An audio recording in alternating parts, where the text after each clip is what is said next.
Salam.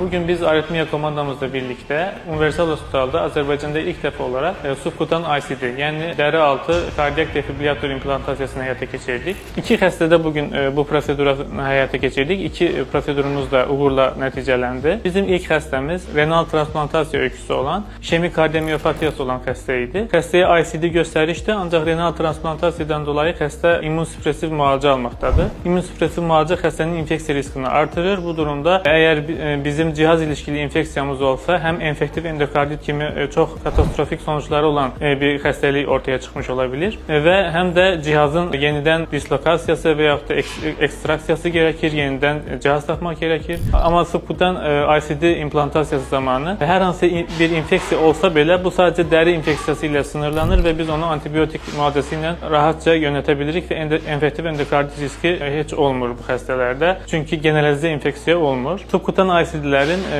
bu kimi bir sürü avantajları var. Size örnekte gösterdiğim kimi subkutan ICD'de bizim konvansiyonel ICD'lerden farklı olarak subklavyen veneden üreyin içine dahil olmadan sadece deri altına, sternum üzerine yerleştiririk ve cihazın bataryasını da koltuk altı nahiyeye koyarak eksternal defibrilyasiya sağlamış oluruz. Bu sayede bu cihaz xəstənin işemik kardiyomiyopatisi olan, ümumiyyətlə artmış ventriküler aritmiya riski olan xəstələrdə üreyin dayanması anında direkt müdaxilə ederek xəstənin həyatını xilas edebilir.